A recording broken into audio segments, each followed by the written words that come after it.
Welcome to the Following Films podcast, the show where we dive deep into the art and craft of filmmaking with some of the most exciting voices in the industry. Today we have an exceptional guest, the one and only David Gordon Green. Known for his remarkable ability to hop between genres, David has delivered everything from gritty dramas to crowd-pleasing comedies and nail-biting horror remakes.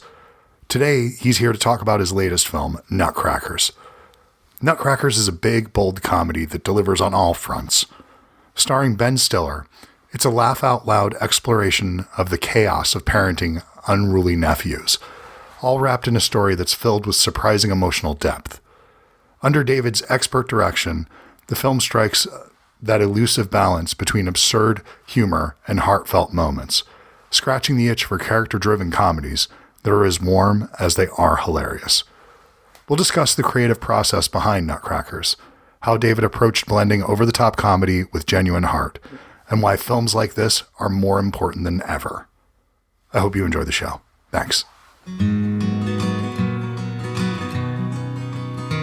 Hey, David, how are you today? Doing good. I was trying to see what the poster over your right shoulder is. What's that? It's a movie called The Ranger. It was a movie that Larry Fessenden produced, a little horror movie a couple years ago. Great little movie. Oh, great! Yeah, I'm a fan of Wendigo. His Wendigos are really good. Oh, all of his monster movies are fantastic. Did you see the one he did earlier this year, Blackout? He did a werewolf I haven't one seen also. it. I've heard it was cool. Oh, it's great. It's really, really cool. Good stuff.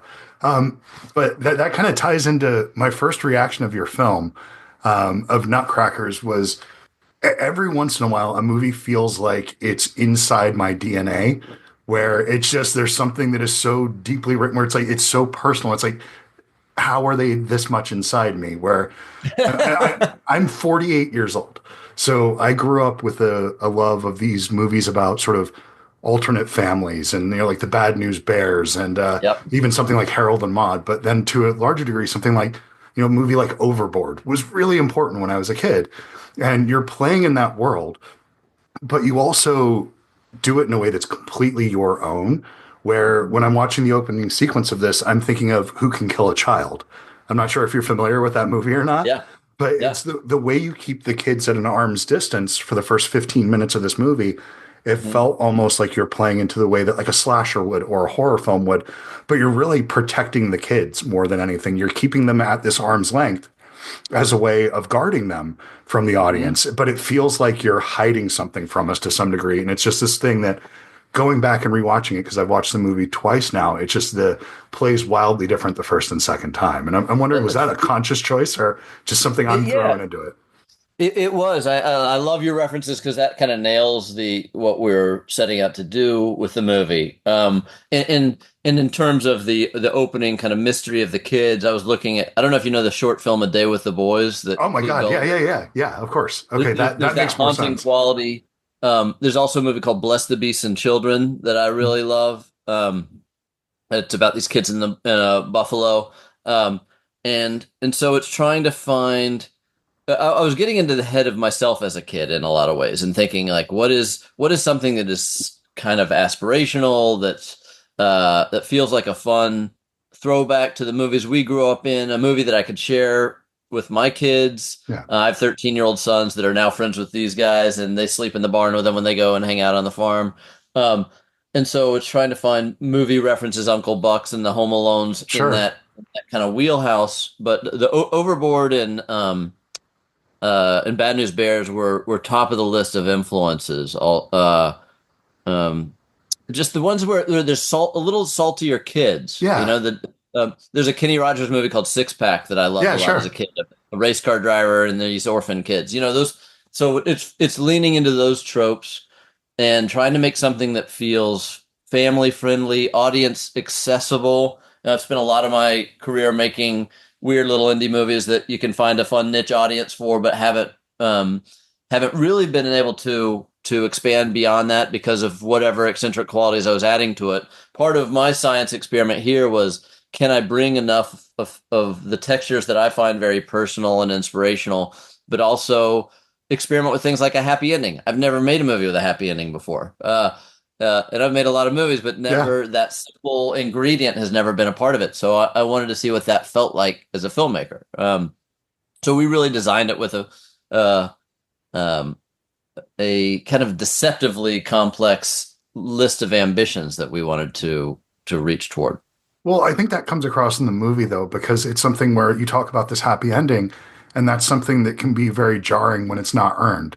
And while I think early on you have an idea of probably where the film might be headed. It's whether or not when it gets there, will they actually earn that ending? Will it be something that makes sense? Or is this going to be a bad news bears where the rug's pulled out from under you? And it is that sort of like Yeah. happy ending, but it's like happy ending because there's a little bit of a middle finger in that. But Yeah. it could have been either one of those. But this movie literally, I was crying at the end of this. And it's just, I'm deeply moved for whatever reason by performance and by dance. And so to see I don't want to give away where the movie ends, but it is something that that sequence, if it would have been not built up the way that it was, it would have felt like this is something that's manipulative and it's not working, but it absolutely does work. And then Pure plays at the very end. And that was one of those songs that in 1989, I had that cassette and I remember that. And I hear those artificial trumpets coming in and I just, oh, for fuck's sake, get out of my head, man. It was one of those things where it was just, I was floored by it. And it was just something that it was so warm. But it was something that a lot of warmth in film can come across cynical, where it doesn't feel like it's warm for the sake of warmth. I never feel your judgment on these characters. I feel genuine love for all these characters, I think is the real key here.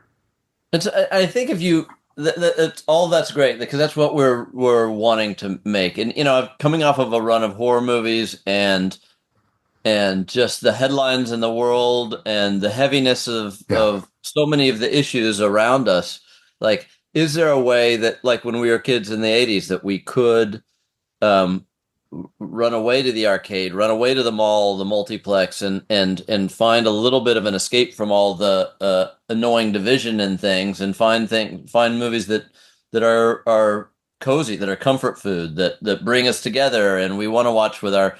We may put earmuffs on our kids for a few of the lines on it, but we want to watch with them and share it with them, and the allure of some of the modest profanity in the movie or whatever some of the sequences, which I find really fun and good spirited. But like, I think for a kid seeing something, I'm thinking of like Chunk at the beginning of the Goonies when he smashes his milkshake against it and goes, "Oh shit!" Like as a fifth grader, I love that. I cheered that, So if we can have some of those types of authenticities with our kids, so that they're not quite so Hollywood polished, I think we have something that's really relatable. Well, I mean, that's how kids talk, though. When I saw the Goonies, I was 85, 86, whatever year that was. I'm 9, 10, 11 years old, whatever it was when I saw that. We were already talking like that at that age. Yeah. And so I feel like a lot of these films they're condescending to children because they're pretending like they're something they're not. And these kids, beyond everything else in here, I think the film is written incredibly well, executed beautifully.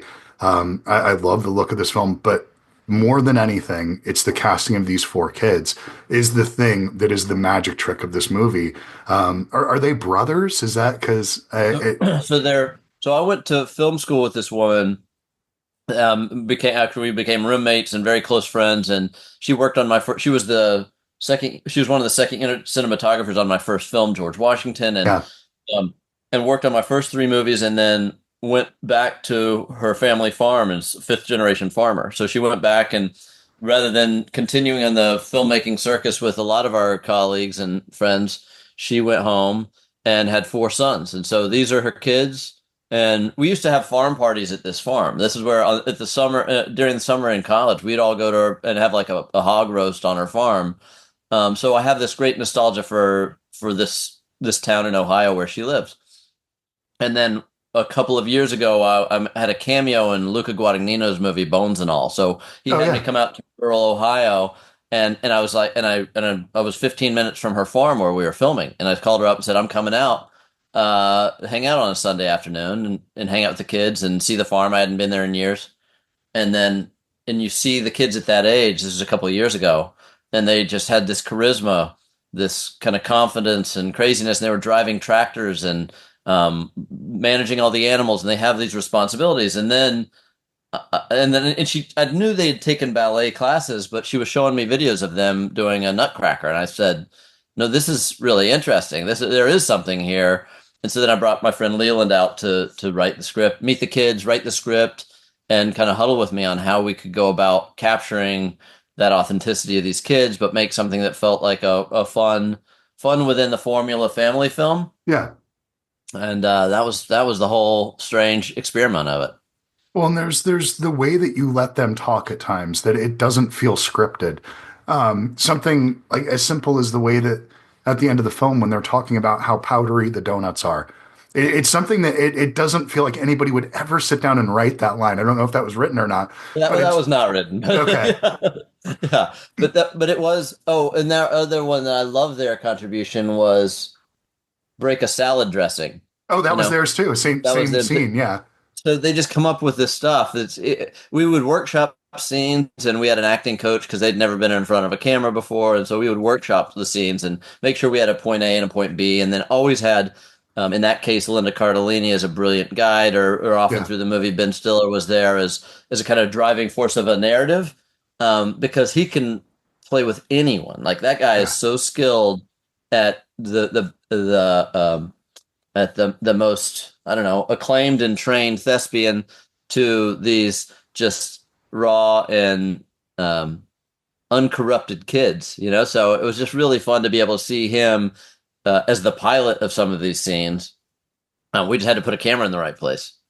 But it's something that when you mix those two things together, it gives them that freedom to really just be themselves in a way and keep everything on track. But Ben and Linda both pull it off in a way that it never feels like they are, guiding it because it actually suits their characters and it suits their roles in the film. And it's something that I'm so surprised at how this film feels just so simple, but it's actually much deeper and more thoughtful than people will probably get. And just, having watched this 2.5 times now at this point, which is something I don't do for this. I don't sit down and rewatch things just because there's too much shit to watch. But this is one I wanted to go back to Yeah, this world and I wanted to hang out with these kids again. Because yeah, this is one of those movies that absolutely would have been something on heavy rotation on HBO when I was 9 years old that I would have watched this movie 2 dozen times if it were totally. 1986. It was weird. You mentioned Harold and Maude earlier, and what I think Hal Ashby did so brilliantly is balance the melancholy with the comedy. Yeah. And if you look at what Cat Stevens, Cat Stevens' music in that movie, it brings the. Sometimes there's a bit of an upbeat. Sometimes it goes straight melancholy, and so we were trying to kind of play within some of those flavors with our music too, is have something that feels timeless. And in a weird way, that's kind of what is aspirational about this movie is that these kids aren't plugged into their devices. They're not checked out playing games on their parents' cell phones. That's just not who these kids are. And so it's fun to be able to show my kids and their friends and the world that is so technical and removed from a lot of these attributes of activity and humanity. Show them what it's like to live on a farm with these animals, with these people, and move your bodies in the spirit of creativity and dance. And so I don't know. I was just really blown away by the reality of the Jansen brothers' ability and imagination, and hopefully this kind of storytelling or these portraits can open the eyes of its viewers. Oh, they absolutely will. And, I have a 14-year-old, so very similar age, for our kids. And this is a movie that I really want him to see, but I actually want him to see this as a double feature with Hippo because there's these Oh, two, whoa! no, There you go. because there's these two films that are really about um, being in a family is weird. There's no way around it. And so I love these two examples of that this year that I've seen with these two films that you've been involved in, where I think they're both honest in their own ways, where they are wildly different, but they're both very funny. But they also have the sadness to them as well, where there's just, and Yeah. I think that you can show you're playing with these similar sort of themes and ideas, but in wildly different ways. And I would love for him to see these two films back to back. I'd never thought of sharing Hippo with my kids, but now I'm excited about Well, that. okay, so there's something that is in Hippo, the way that when you're 14 years old, And I look back, it's this mirror of what an asshole I was. It's absolutely so beautifully done in this movie, and just how dismissive when, your mom is saying you look like Brad Pitt, and you're saying, no, no, no, I look like this guy from a video game, things like that. It's that I don't know if he'll fully appreciate the comedy in that yet, but there's enough other things in there that I would imagine it will be like Vonnegut, where he could watch this at 14 and it'll mean one thing. He could watch it at 21 and it'll mean something wildly different. So I'm I hoping. love that you saw that, and that movie, it blew my mind, and it took me back to that place where I'm watching a Neil LaBute or a Todd Solondz movie for the first time. Yeah. Really, really special, unique tone that is, a lot of these movies just in this day and age and culture and our movie diets. I'm the same age as you are, and it's how do we not necessarily live in nostalgia, but find a lot of those ingredients that tapped into our DNA, and not be cynical about the way that the industry is evolving, but be in some ways appreciative of that, and just not forget the legacy of what got us here, and bring some of those tropes, some of those influences and inspirations along for the ride. Well, I for one, I'm really glad that you've decided to play in this particular sandbox, because I have a feeling the walls of movies that we have behind us probably have a lot of similar titles. And, sure, I get so curious. Yeah. So it's one of those things where, there's room for both of those worlds right next to each other, that you can absolutely have Overboard sitting next to Who Can Kill a Child on the shelf. And I think that, to me, I think most of us as film fans are that. So it's wonderful to see a director doing that. That's so cool. Yeah. Well, first and foremost, I'm a film fan, just fucking around, trying to have some fun and use the arena as my playground. So, dude, I love it. And I know we're out of time now, but David, it was really nice to meet you, man. And congratulations on this. You got a special one here. Oh, thank you so much, Chris. I really appreciate it. Yeah. Take care. Thank you so much. Yeah. And I don't want to go home. Not this time. You think the story gets old, but I don't mind. After all the things she said to me, after all I know she cares, but that night I was not alright. I've never been there, so I was quite scared. So I've never been there, so I was quite scared.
I miss my friends so. I